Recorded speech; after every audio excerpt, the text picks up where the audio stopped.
Aujourd'hui, j'aimerais parler des conflits générationnels. Les conflits générationnels. Est-ce qu'on peut le marquer? Conflits générationnels. En tant que leader, l'une des choses que vous devez savoir, c'est que les personnes que vous serez emmenées à influencer, à diriger, ça sera peut-être des personnes plus grandes que vous ou des personnes plus jeunes que vous.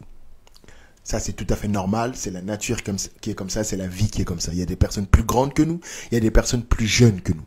OK? Et vous devez comprendre que si vous n'avez pas la maturité nécessaire, si vous n'avez pas l'intelligence nécessaire, les aptitudes nécessaires, ce que nous allons voir aujourd'hui, si vous ne le développez pas, eh ben, ça sera très difficile pour vous d'emmener vos équipes, d'emmener votre église, d'emmener votre structure au sommet de votre vision. OK? Quand on parle de conflits générationnels, je suis pas en train de dire qu'on va se battre, qu'on va se crier dessus, quoi que ce soit. Non. Je suis en train de vous expliquer que il est tout à fait normal qu'entre certaines générations, on ne comprenne pas les choses de la même manière. OK? C'est tout à fait normal. Entre une génération ou une autre, qu'on ne se comprenne pas toujours, qu'on n'entende pas toujours les choses de la même manière, qu'on ne comprenne pas toujours les choses de la même manière. C'est tout à fait normal. Et le travail du leader, c'est d'apprendre à gérer ça. Est-ce que vous m'entendez très bien? Le travail du leader, c'est d'apprendre à faire fonctionner plusieurs personnes qui n'ont pas toujours, qui ne sont pas toujours de la même génération. Quand nous avons démarré le groupe Glory to God, et même quand j'ai commencé en tant que pasteur, j'étais très jeune. OK? Dans les Glory, j'étais le leader du groupe et j'avais 12 ans. Est-ce que vous comprenez un peu ce qui est en train de se passer là? J'avais 12 ans. OK? Quand je commence à diriger l'église, j'ai 19-20 ans, quelque chose comme ça. Donc, automatiquement, il y avait des gens qui étaient plus âgés que moi. Il y avait des gens qui étaient plus grands que moi. Il y avait des personnes qui étaient, oui, plus âgées que moi simplement. OK? La première chose que vous devez vous mettre en tête, on l'a dit hier, mais je le répète, tout ne dépend pas de votre âge. Il y a des personnes qui ne se sentent pas légitimes d'être à un poste de leader simplement parce qu'ils sont trop jeunes. Vous vous trompez totalement. Vous vous trompez totalement. L'âge n'a rien à voir avec votre leadership. Beaucoup de personnes pensent qu'on ne les écoute pas, pensent qu'on ne les suit pas, pensent qu'on n'est pas d'accord avec eux parce qu'ils sont trop jeunes ou parce qu'ils sont trop vieux. Non, ça n'a vraiment rien à voir. Ça n'a vraiment rien à voir. Quand vous êtes leader, quand vous êtes visionnaire, ce n'est pas votre âge qu'on regarde, c'est votre vision. Est-ce que vous m'entendez très bien? Quand vous êtes leader, ce n'est pas votre âge qu'on regarde, c'est votre vision. Quand je démarre les Glory, j'ai 12 ans. Non, en vérité même, j'ai 11 ans parce que on commence en 2001. Donc, j'ai 11 ans, 11, 12 ans. OK? Mais dans notre équipe, les plus jeunes, c'était mes sœurs et moi. Ensuite, nous avions ceux qui chantaient dans les chœurs, donc nos grandes sœurs qui avaient pour la plupart la vingtaine. OK?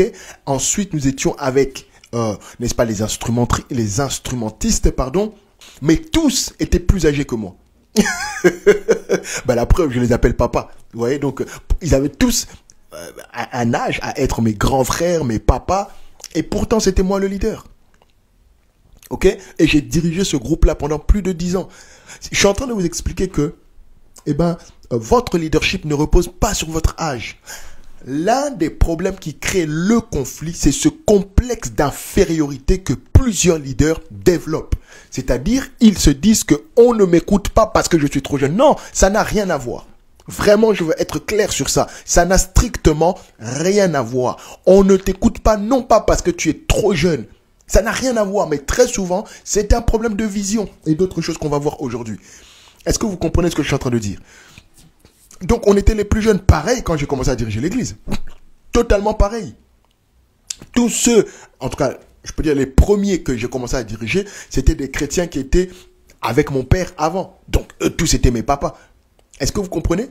Donc, la première chose que vous devez comprendre, c'est que ça n'a rien à voir avec votre âge. La deuxième chose que vous devez comprendre lorsque vous êtes dans dans un cadre où il y a des plus vieux, des plus jeunes, etc., vous devez comprendre que votre personnalité, votre caractère, votre intégrité aura un grand rôle à jouer. Non seulement vous devez développer une vision claire, mais vous devez être la première image de cette vision. Est-ce que vous me comprenez très bien? Vous devez être le premier reflet de cette vision. Vous devez être la première personne à croire aux choses que vous allez mettre en place. Vous devez être la première personne à respecter les choses que vous prônez. Est-ce que je me fais bien comprendre? Peut-être que vous arrivez dans une entreprise, on vous donne un poste de manager, on vous donne un poste de responsable, on vous donne un poste de directeur général, on vous donne un poste à responsabilité. Vous voyez votre âge et vous vous dites, mais comment les gens vont m'écouter? Les gens vont t'écouter au moment où tu es le premier à faire ce que tu dis. Quand vous êtes leader dans plusieurs générations, votre parole, c'est votre crédibilité. Oh! Quand vous êtes un leader dans plusieurs générations, c'est-à-dire qu'il y a plusieurs générations autour de vous, votre parole est votre crédibilité. Vous devez arriver à faire en sorte que tout ce que vous dites, c'est ce que vous croyez, c'est ce que vous pensez. Et tout ce que vous pensez, n'est-ce pas, correspond avec la vision dans laquelle vous allez. Les conflits commencent au moment où vous ne respectez pas vous-même ce que vous dites. Les conflits commencent au moment où vous ne respectez pas vous-même vos paroles. Les conflits commencent au moment où vous dites « Faites ce que je dis, ne faites pas ce que je fais ». Non, un vrai leader, n'oublions pas ça, je le dis à chaque fois. Un vrai leader, c'est quelqu'un qui inspire par sa propre vie. Est-ce que vous m'entendez? À quel moment les gens vous respectent? Les gens vous respectent quand votre vision devient votre vie. À quel moment les gens vous respectent? Les gens vous respectent quand votre vision, vous êtes le premier esclave de votre vision. Est-ce que je me fais comprendre? Est-ce que vous me comprenez très bien? Quand on a commencé avec les Glories, j'étais très jeune, mais j'étais tellement passionné. J'étais tellement, n'est-ce pas, permettez-moi de le dire comme ça, habité par cette vision. J'étais tellement à fond moi-même que toutes les personnes qui étaient autour de moi n'avaient pas d'autre choix que d'aller dans la même dynamique que moi. Est-ce que je me fais bien comprendre? Est-ce que je me fais bien comprendre? Beaucoup de jeunes leaders ou de leaders même plus âgés, il y a un problème générationnel parce qu'en fait, tu veux que les gens t'obéissent. Arrêtez avec ça. Ça, c'est pas du leadership, c'est de la dictature. Les gens vont t'obéir au moment où toi-même tu obéis à ta vision. En fait, ta vie doit être le reflet de ce que tu veux que les gens soient. Waouh! Ta vie doit être le reflet de ce que tu veux que les gens soient. Ça veut dire que quand les gens veulent voir à quoi ça ressemble de suivre ta vision, ils n'ont qu'à te regarder. Ils doivent juste te regarder. Dès qu'ils te regardent, ils doivent avoir une image claire et précise de ce que tu veux. Je ne sais pas si je me fais comprendre. Si je me fais comprendre, commentez les amis, mettez des cœurs, mettez, n'est-ce pas, des flammes pour que je puisse savoir que vous comprenez ce que je suis en train de dire. C'est très important de comprendre ça. C'est très important de comprendre ça. Quand tu veux diriger, n'est-ce pas, une structure multigénérationnelle, tu dois comprendre ça. La première image de ta vision, c'est toi. Je veux que tu le marques. La première image de ma vision, c'est moi. La première image de ma vision, c'est moi. La première image de ma vision, c'est moi. Avant de demander qu'on te respecte, avant d'établir un cadre de je ne sais pas quoi, la première chose que tu dois faire, c'est toi-même être l'image de ta vision. Tu arrives dans une entreprise, tu veux imposer, n'est-ce pas, une certaine vision. Tu peux le dire en parole. C'est pas un problème, tu peux le dire. D'ailleurs, il faut le dire, on en parlera un autre jour, il faut clarifier la vision dans la tête de tout le monde. Mais là, ce que je veux dire, c'est que le premier exemple de ce que tu prônes, ça doit être toi. Le premier exemple de ce que tu prônes, ça doit être toi. Ne demande pas aux autres une certaine discipline que tu n'es pas capable de t'imposer. Ne demande pas aux autres une certaine consistance que tu n'es pas capable de t'imposer. Ne demande pas aux autres sur des choses très simples, d'être ponctuel, de bien s'exprimer, de bien se présenter, de bien de respecter les instructions. Si toi-même tu n'as pas la capacité de le faire, Tu dois d'abord être l'exemple de ce que tu prônes. C'est la première chose. Les premiers conflits commencent là. Comment incarner sa vision? C'est très important. Comment incarner sa vision pour que les gens me respectent? Pour que les gens respectent la vision? Parlez moins, faites plus. Comment faire pour que les gens comprennent ce que je suis en train de dire, respectent ce que je suis en train de dire, suivent ce que je suis en train de dire? Parlez moins, faites plus. Vous voyez que le style de leadership que je suis en train de vous présenter, pour beaucoup c'est étrange. Parce que on a l'habitude d'un leadership que moi j'appelle c'est un leadership de vigile. Vous voyez, je n'ai absolument rien contre ce métier ou contre ces personnes-là. Je pense même pas en connaître dans mon entourage proche. Je n'ai rien. Mais en fait, il y a quelque chose qui m'étonne beaucoup de leur attitude. Ils sont là pour garder un endroit, un magasin, une banque, quelque chose, mais ils ne font que donner des ordres. Fais ça, fais pas ça, va là, ne va pas là. Non, ça c'est pas être un leader, ça c'est être un vigile. C'est pas être un leader. Être un leader, c'est par ta propre vie présenter ce que tu crois. Quand on était, n'est-ce pas, quand j'étais dans les Glories, le premier exemple c'était moi. J'étais le premier, n'est-ce pas, à être le plus ponctuel possible. Et calculer que j'avais 12 ans, ça veut dire que je ne dépendais même pas de moi en termes de voiture, en termes de quoi que ce soit. Mais je faisais tout pour être ponctuel, pour être présent, pour être, n'est-ce pas, pour participer, pour être à fond. La première chose, c'est votre vie. Parlez moins. Toi, tu es jeune. Un jeune patron, un jeune responsable, un jeune manager. Mais tu ne fais que donner des ordres. S'il vous plaît, faites ça. S'il vous plaît, allez là. Non. Sois l'exemple de ce que tu prônes toi-même. Je ne suis pas en train de te dire de faire le travail des gens. C'est pas ce que je suis en train de t'expliquer. Mais c'est-à-dire que les valeurs que tu prônes, les valeurs que tu veux partager doivent être vues directement par toi en premier. Si tu réclames de la politesse, sois le premier à être poli. Si tu réclames, n'est-ce pas, de la droiture, sois le premier à être droit. Si tu les valeurs que tu attends dans ton entreprise, les valeurs que tu attends dans ton service, les valeurs que tu attends dans ta famille, les valeurs que tu attends dans ton ministère, sois le premier à les respecter. Tu dois être le premier à respecter. Parle moins, fais plus. Parle moins, fais plus. Et des choses comme ça, j'en vois tout le temps.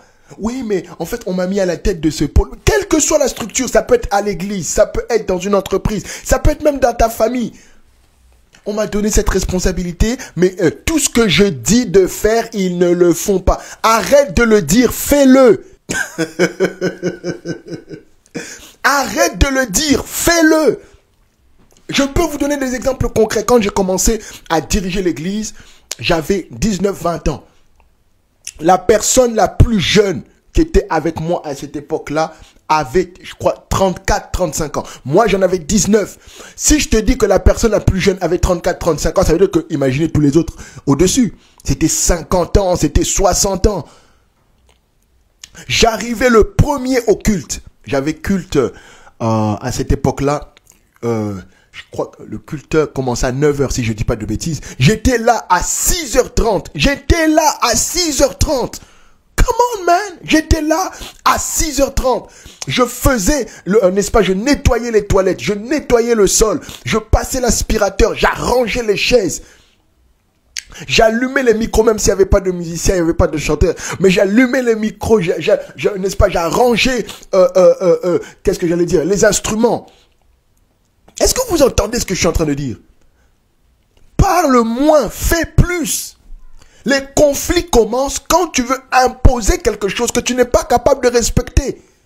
Est-ce que vous me comprenez? Est-ce que vous me comprenez? Est-ce que vous me comprenez? Dans les Glories, je travaillais mes chansons, je travaillais ma voix, je travaillais mon corps, je travaillais mon moral. C'est-à-dire, j'arrivais à la répétition, j'étais tellement enthousiaste, tellement prêt à travailler. Je me souviens d'une répétition qu'on avait faite pour un concert, un LSC justement. Et c'était la toute première répétition. On avait 2 mois et demi de préparation. Et c'était la toute première préparation. Et j'étais tellement enthousiaste. Je chantais, je sautais.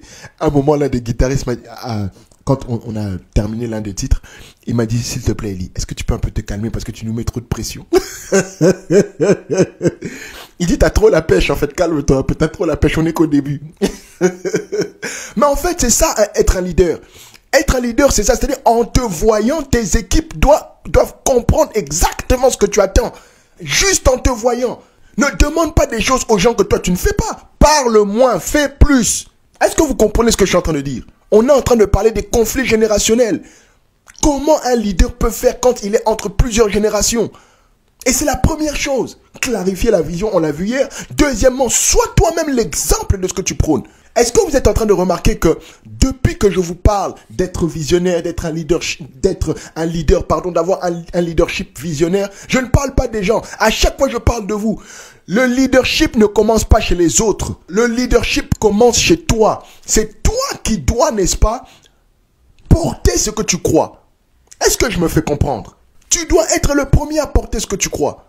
Ensuite, tu dois incarner les valeurs que tu veux que ton entreprise, que ton église, que ta société, que ton pôle respecte. Le problème que nous avons aujourd'hui avec les visionnaires d'aujourd'hui, c'est que il n'y a plus de valeur en fait. Il n'y a plus de valeur. On peut faire ce qu'on veut comme on veut, tant que les gens nous suivent. Non! On peut faire tout ce qu'on veut, tant que les gens nous suivent, ça va. Non! Quand vous êtes leader, vous êtes responsable des personnes qui vous suivent. Voilà pourquoi quand on est leader d'opinion, on ne dit pas tout, on ne fait pas tout, on ne se comporte pas n'importe comment. Pourquoi? Parce qu'il y a des gens qui vous suivent. Donc, vous devez développer des valeurs. Vous devez avoir des principes. Écoutez la phrase que je vais vous dire, elle est majeure. Écoutez ce que je vais vous dire. Votre vision est protégée par vos principes. Votre vision est protégée par vos valeurs. Est-ce que vous m'entendez très bien?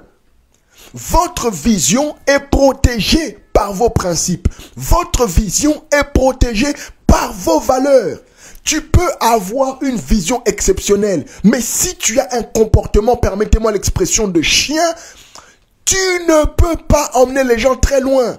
Je ne suis pas en train de juger, mais quand vous lisez l'histoire de Moïse, le jour où Moïse craque en termes de patience, de maîtrise de soi, et qu'il franchit la barre de la colère, ce jour-là, Dieu arrête son leadership. Ce jour-là, Dieu dit, quelqu'un d'autre va le faire à ta place. Le jour où le prophète Élie entre en dépression, le jour où le prophète Élie commence à dire que je suis seul, je ne vais pas m'en sortir, ce jour-là, Dieu dit, quelqu'un va continuer à ta place. Pourquoi? Parce que votre vision est protégée par les valeurs que vous avez. Votre vision est protégée par les principes que vous avez. Un véritable leader, c'est quelqu'un qui développe des principes personnels qu'il respecte jusqu'à la fin de sa vie. Pourquoi il y a beaucoup de conflits générationnels? Simplement parce que tu n'as aucune valeur. Tu n'as aucune valeur, tu ne respectes absolument rien. Si vous voulez connaître les véritables valeurs d'une personne, donnez-lui du pouvoir. Si vous voulez savoir le caractère de quelqu'un, comment quelqu'un est pour de vrai, donnez-lui du pouvoir. Et vous allez remarquer que beaucoup de personnes n'ont aucune valeur de vie. Vous allez remarquer que beaucoup de personnes n'ont aucun principe de vie. Ils n'ont pas de principe. Comment je peux le dire simplement? Beaucoup de personnes n'ont aucune restriction. Ils ne s'imposent aucune discipline personnelle. Ils veulent juste diriger. Ils veulent juste que les gens les suivent. Non, ça ne suffit pas. Avant que les gens te suivent, toi-même suis ta propre vie. Avant que les gens te suivent, toi-même suis ta propre vie. Impose-toi une certaine discipline. Impose-toi des restrictions. On a des politiciens sans principe. On a des hommes d'église sans principe. On a des célébrités sans principe. On a des médecins sans morale. On a des avocats sans morale. Mais dans quel monde on est? Dans quel monde on est? Je suivais un procès dans un certain pays d'Afrique il y a quelques jours. Et nous tous, on est en train de voir que la personne est innocente. Mais tu vas voir que les juges sont en train de fouiller, de vouloir inventer quelque chose, de vouloir... Non, pourquoi? Parce que les leaders n'ont pas de morale en fait. Ceux qui dirigent n'ont plus de morale. Ça veut dire qu'ils veulent imposer leur médiocrité, imposer leur malhonnêteté, imposer, n'est-ce pas, leur vie médiocre aux autres. Et beaucoup de jeunes leaders, surtout les jeunes leaders, parce que je vous ai dit qu'on est en train de lever une nouvelle élite. Donc, bien sûr, il peut y avoir des leaders beaucoup plus âgés, n'est-ce pas? Mais surtout les jeunes leaders. Fais attention, le pouvoir révélera ton caractère au grand jour. Le pouvoir, la position, l'argent, toutes ces choses-là sont bien. Quand tu as une véritable discipline. Parce que ton insolence, aujourd'hui, on ne la voit pas. Ton impolitesse, aujourd'hui, on ne la voit pas. Ta méchanceté, aujourd'hui, on ne la voit pas. Ton hypocrisie, aujourd'hui, on ne le voit pas. Ou en tout cas, c'est peut-être les personnes proches de toi qui le voient. Mais au moment où on te donnera un pôle dans ton travail, au moment où on te donnera un pôle dans ton église, au moment où on va te nommer directeur général quelque part, tout le monde va voir ton sale caractère. Est-ce que je me fais comprendre? Est-ce que je me fais comprendre? C'est le deuxième point. Comment se faire respecter par une autre génération? En t'imposant des restrictions, en t'imposant une certaine discipline. Est-ce que je me fais comprendre? Dites-moi dans les commentaires, est-ce que vous comprenez ce que je suis en train de dire? Est-ce que vous êtes en train de comprendre ce que je suis en train de dire? Tu dois être un leader intègre. Tu veux que les gens te respectent? Sois intègre. Intègre, ça veut dire quoi? Que tes mots ne soient jamais légers. Que tes mots ne soient jamais légers. Que tes mots ne soient jamais pour rien. Quand tu parles, écoutez, le poids d'un leader, c'est quand il parle, tout le monde ne peut pas remettre en cause ce qu'il dit. Pourquoi? Parce que ses paroles ont du poids. Quand on dit que tes paroles ont du poids, qu'est-ce que ça veut dire? Ça veut dire que on sait que ce que tu dis, tu le fais. C'est ça l'intégrité. L'intégrité, c'est être vrai avec soi-même. Tu vois que je ne te parle pas des gens. Hein. Je ne te dis pas, oui, mais les vieux là, oui, mais les jeunes là. Non, je parle de toi. Tu dois devenir intègre. Je disais à quelques personnes ces jours-ci, tu dois faire une différence entre l'intégrité et la réputation. Tout le monde veut une réputation. Tout le monde veut une bonne réputation. Mais la réputation, c'est ce que les gens pensent de toi. La réputation, c'est ce que les gens pensent de toi. Voilà pourquoi, moi personnellement, j'apporte peu d'importance à la réputation qu'on me donne. Vraiment peu d'importance. Je vous dis la vérité. Tu peux m'aimer ou pas. Tu peux dire des belles choses sur moi ou pas. Vraiment, j'apporte peu d'importance à ça. Pourquoi? Parce que la réputation, c'est ce que les gens pensent de toi. Mais l'intégrité, c'est ce que tu sais de toi. Oh, je vais le répéter. La réputation, c'est ce que les gens pensent de toi. L'intégrité, c'est ce que tu sais de toi. Tout le monde peut dire que oui, il est bien, il est gentil, il est ceci. Mais toi-même, tu connais ton vrai comportement. Toi-même, tu connais ton vrai caractère. Pourquoi beaucoup de leaders n'arrivent pas à s'imposer? Parce que malheureusement, quand tu arrives à un certain niveau de la vie, ce qui est en toi va commencer à ressortir. Est-ce que je me fais comprendre? Est-ce que je me fais comprendre, les amis? Je vous ai dit, on est en train de lever une élite. Je ne suis pas là pour vous faire plaisir, les amis. Là, on n'est pas dans je ne sais pas, un truc de mouvement ou quoi. Non, je veux lever une nouvelle élite. Et pour lever une nouvelle élite, il faut repartir, n'est-ce pas, dans les bases. Quand vous voyez que des politiciens ont la capacité de mentir à la télévision, devant tout le monde, nous tous, on sait qu'il ment, mais il a la capacité, le courage de mentir, c'est simplement parce que l'idée qu'on se fait d'être un leader est biaisée. Le pouvoir ne te donne pas droit à tout. Au contraire, celui qui a le pouvoir est redevable de tout. Oh, est-ce que je me fais comprendre? Tu dois comprendre que ta personne doit coller avec ta vision. Ta personne doit coller avec ta vision. C'est seulement là que les gens vont te respecter. Vous savez, il y a des choses que je ne dis plus personnellement. Je ne le dis plus. Par exemple, impose le respect. Je le dis plus ça, moi. Je dis plus aux gens impose le respect. Non, je dis plus ça. Parce que je pense qu'on comprend mal cette phrase. Imposer le respect, qu'est-ce que ça veut dire? Imposer le respect, ça veut dire respecte-toi toi-même. Tu peux pas être un dirigeant qui demande des choses aux gens que tu ne fais pas. Pourquoi tu voudrais qu'ils te respectent? Et je suis bien placé pour vous le dire. Je ne dis pas que j'ai tout fait parfaitement. Bien sûr que j'ai eu des erreurs. Et c'est pour ça que je vous partage mon expérience. Bien sûr que j'ai fait des erreurs. Mais l'une des choses que j'ai compris, c'est qu'une personne plus âgée ou une personne plus jeune que toi te respectera toujours pour ce que tu es vraiment, plutôt que pour ce que tu veux faire voir. Est-ce que vous me comprenez, les amis? Dites-moi dans les commentaires, est-ce que vous me comprenez? Si tu sais te respecter, toutes les personnes autour de toi vont te respecter. Tu dois t'imposer de la discipline, de la rigueur. Tu dois avoir des valeurs. Marquez-moi en commentaire quelques principes, quelques valeurs que vous avez personnellement sur votre propre vie. Des restrictions que vous vous imposez. Des choses qui sont claires pour vous. Des choses qu'on ne peut pas bouger. Marquez-les-moi en commentaire, j'ai bien envie de les lire.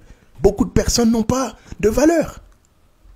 Voilà pourquoi au moment critique de leur vie, d'atteindre un certain niveau, ils ratent l'opportunité. Je terminerai en disant ceci. Comment gérer un conflit générationnel? Comment gérer les conflits générationnels? Ce que je vais vous dire va tellement vous choquer. La première des choses, tout conflit générationnel se gère par l'humilité. Tout conflit générationnel se gère par l'humilité. Un vrai leader, c'est quelqu'un de humble. Écoutez-moi bien, un vrai leader, c'est quelqu'un de humble. Alors, laissez-moi bien expliquer l'humilité. L'humilité, comme j'aime le dire, ce n'est pas raser les murs. L'humilité, comme j'aime le dire, ce n'est pas jouer un rôle. Non, l'humilité, c'est être vrai avec soi-même et vrai avec les gens. C'est ça l'humilité. L'humilité, c'est être vrai avec soi-même et vrai avec les gens. Aussi simple que ça. Je ne vais pas me rabaisser plus que je ne suis. Je ne vais pas monter sur mes grands chevaux, non. Je vais être moi-même. Et je te présente mon humanité. C'est ça, être humble. Je te présente mes forces, mes faiblesses telles que je suis. Et c'est avec ça qu'il va falloir faire. Je vais me battre pour améliorer mes défauts. Je vais me battre pour changer ce qui n'est pas bon. Mais je ne descendrai pas mon standard. C'est ça l'humilité. L'humilité, c'est être vrai avec soi-même. Quand vous êtes un leader humble, les cœurs des gens vous seront toujours ouverts. Pourquoi il y a beaucoup de conflits générationnels? Simplement parce que plusieurs leaders sont orgueilleux. Ils veulent paraître plus que ce qu'ils ne sont. Ils veulent faire plus que ce qu'ils ne sont. Ils veulent agir plus que ce qu'ils ne peuvent. Non, sois humble. Est-ce que je suis en train de vous parler aujourd'hui? Est-ce que je suis en train de vous parler? Sois humble. Sois toi. Sois vrai. Quand tu as tort, dis que tu as tort. Quand tu as raison, dis que tu as raison. Sois humble. Non, c'est moi le leader. Le patron n'a jamais tort. Le responsable n'a jamais tort. Le papa n'a jamais tort. La maman n'a jamais tort. Le pasteur n'a jamais tort. Ça, c'est pas être un leader. Là, déjà, tu es en train de présenter une mauvaise valeur à tes équipes. Tu es en train de montrer une mauvaise valeur à tes enfants. Tu es en train de montrer une mauvaise valeur à tes collaborateurs. Pourquoi? Parce que le jour où ils auront tort, comment ils vont pouvoir se corriger? Puisque toi, déjà, le premier, tu n'as jamais tort. Tu dois absolument être un leader humble. C'est une valeur que tu communiques à tes équipes. C'est une valeur que tu communiques aux gens autour de toi. Là, j'ai raison. Je suis désolé, les amis. On doit aller dans ce sens-là. Ça va peut-être pas nous plaire, ça va peut-être pas être facile, mais on doit y aller. Ah là, les amis, je me suis trompé. Je me suis trompé, c'était pas ça, c'est pas grave. On va corriger et on va tous repartir ensemble. Tu transmets cette valeur à tes équipes. Tu transmets cette valeur à ta famille. Tu transmets cette valeur, n'est-ce pas, là où tu es établi, n'est-ce pas, en leader. L'humilité. Et Jésus-Christ était le premier à nous présenter ça. Le premier à être humble. Première valeur. Comment traiter des conflits générationnels quand on est un leader? Sois humble. Deuxième valeur, je n'ai plus beaucoup de temps. L'amour. Le vrai amour. Écoutez, tu ne peux pas être un vrai leader si tu n'aimes pas les gens. Tu ne peux pas être un bon leader si tu n'aimes pas ce que tu fais. Tu ne peux pas être un bon leader si tu n'aimes pas les gens. C'est pas possible. Il y a des gens qui aiment plus leur vision que les gens. C'est une anomalie. Pourquoi? Parce que cette vision-là est justement pour les gens. Je ne sais pas si je me fais comprendre. Dites-moi dans les commentaires, est-ce que c'est clair? Il y a des gens qui préfèrent ce qu'ils sont. Ils préfèrent leur vision, n'est-ce pas, aux gens. Alors quelqu'un va me dire, mais c'est un peu contradictoire avec ce que tu nous as dit, parce que tu nous as dit qu'on devait être prêt à mourir pour notre vision. Oui, totalement. Mais ce que je suis en train de vous expliquer, c'est que vous ne pouvez pas mettre la vision au-dessus des gens. Non. Les gens, vous le faites pour les gens. Voilà pourquoi on a plein d'entreprises qui sacrifient leurs employés, qui sacrifient, n'est-ce pas, les gens qui sont dans leur travail, dans leur église, dans leur famille. Ils les sacrifient pour une vision. Non, cette vision-là est là pour les gens. Et ça, vous ne pouvez que le comprendre quand vous aimez les gens. Vous ne pouvez que le comprendre quand vous aimez les gens profondément. Comment régler un conflit générationnel en aimant les gens? Parce que quand tu aimes quelqu'un, la Bible le dit, l'amour couvre une multitude de fautes. L'amour excuse tout. Tu seras prêt à mettre de l'eau dans ton vin. Tu seras prêt à faire des efforts. Tu seras prêt, n'est-ce pas, à faire encore un pas. Parce que tu aimes les gens. Je suis tellement attristé et choqué quand je vois les gens qui nous dirigent aujourd'hui. Je suis tellement attristé et choqué quand je vois les gens qui nous dirigent aujourd'hui. Un homme politique, je le suivais. Il a dit, je ne suis pas là pour vous aimer, je suis là pour vous diriger. Il est impossible de diriger les gens qu'on n'aime pas. C'est pas possible. C'est pas possible. Il est impossible de diriger des gens qu'on n'aime pas. Qu'est-ce que tu leur transmets? Qu'est-ce que tu leur donnes? Tu ne seras pas prêt à aller au front pour eux. Tu ne seras pas prêt à te battre pour eux. La troisième chose pour, n'est-ce pas, régler des conflits générationnels en tant que leader, en tant que visionnaire. Vous devez apprendre à pardonner et à protéger votre cœur. Pardonnez et protégez votre cœur. Un leader, un visionnaire n'est pas rancunier. Un leader, un visionnaire ne garde pas les choses dans son cœur. Un leader, un visionnaire ne cherche pas à se venger. Un leader, un visionnaire ne cherche pas, n'est-ce pas, à rabaisser les autres parce qu'il m'a fait quelque chose. Je veux lui rendre la monnaie de sa pièce. Non, tu vas détruire ton organisation. Combien de leaders, que ce soit dans la famille, que ce soit dans la politique, que ce soit dans l'église, que ce soit dans le business, détruisent ce qu'ils ont mis des années à bâtir. Pourquoi? Simplement parce que leur cœur est atteint. Ce que tu dois apprendre, c'est protéger ton cœur. Cher leader, apprends à protéger ton cœur. Il y a des blessures que tu peux t'éviter toi-même. Et vous savez, un cœur qui ne pardonne pas, un leader qui ne protège pas son cœur, tu vas commencer à faire des mauvais choix. Tu vas enchaîner les mauvaises décisions. Tu dois apprendre à protéger ton cœur. Diriger les gens, c'est pas simple. Diriger les gens, c'est pas facile. Il y aura des personnes compliquées, des personnes difficiles. Tu dois protéger ton cœur.